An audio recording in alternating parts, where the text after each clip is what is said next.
চিকেনের এই রেসিপিটি একবার বানিয়ে খান আর বাড়ির সকলকে খাইয়ে দেখুন, অসাধারণ খেতে হয়। যারাই খাবে আপনার প্রশংসা করবেই করবে, বিশ্বাস করুন অসাধারণ খেতে হয়। একবার অবশ্যই ট্রাই করে দেখতে পারেন। সুস্বাদু রান্নাঘর অ্যান্ড ব্লগ চ্যানেলে আপনাদের সকলকে স্বাগত জানাই। তো প্রথমে এখানে একটা চাটনি বানিয়ে নিচ্ছি। মিক্সারের জারে দিয়ে দিচ্ছি ধনেপাতা, কাঁচা লঙ্কা, আদা কুচি, আর দিয়ে দিচ্ছি 4 চামচ টক দই, আর তার সাথে দিচ্ছি 1 চামচ বিট লবণ। এরপরে খুব ভালো করে এটাকে মসৃণ একটা পেস্ট বানিয়ে নিতে হবে। আর এখানে আমি নিয়েছি চিকেন ব্রেস্ট। তো ব্রেস্টের পিসগুলো আমি দোকান থেকে পাতলা পাতলা করে কেটে নিয়ে চলে এসেছিলাম।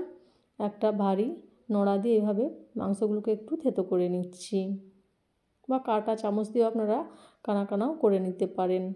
তারপর এখানে লেবুর রস দিয়ে দিচ্ছি, তারপরে দিয়ে দিচ্ছি স্বাদ মতো লবণ, আর দিয়ে দেবো 1 চামচ গোলমরিচের গুঁড়ো, আর এখানে দিয়ে দিচ্ছি 1 চামচ সয়া সস।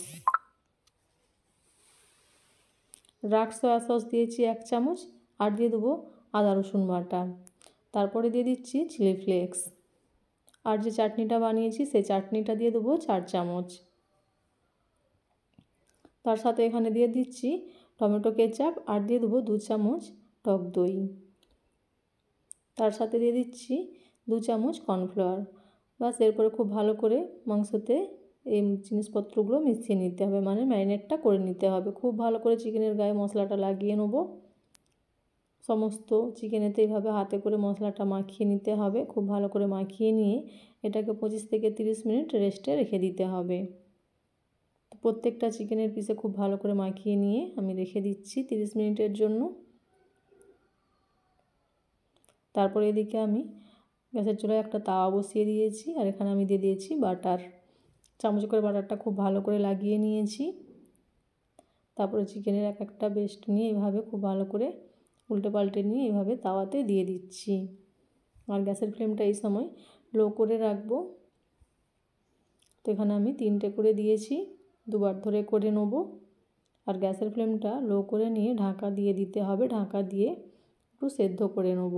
পাতলা পিসগুলো আছে, খুব বেশিক্ষণ কিন্তু সেদ্ধ হতে লাগবে না। আর কালারটাও দেখতে পাচ্ছেন কত সুন্দর হয়েছে। ঢাকা দিয়ে সেদ্ধ করে নিতে হবে। তারপরে উল্টে পাল্টে খুব ভালো করে ভেজে নিলে কিন্তু আমাদের এই রেসিপি একদম রেডি। খুবই সহজ একটা রেসিপি, খুবই কম সময়তেই কিন্তু তৈরি হয়ে যায়। এটা আপনারা বাড়িতে বলুন বা অতিথি আসলে চিকেন প্লেটে এটা সার্ভ করতে পারবেন। অসাধারণ খেতে হয়, একবার অবশ্যই ট্রাই করে দেখুন। আশা করি আপনারা করলে বুঝতে পারবেন যে কতটা সুস্বাদু খেতে হয়েছিল। তারপরে আমি এইভাবে প্লেটটা সাজিয়ে নিয়েছি সার্ভ করার জন্য। তো রেসিপি ভালো লাগলে অবশ্যই লাইক কমেন্ট করবেন। দেখা হবে নেক্সট ভিডিওতে। টাটা।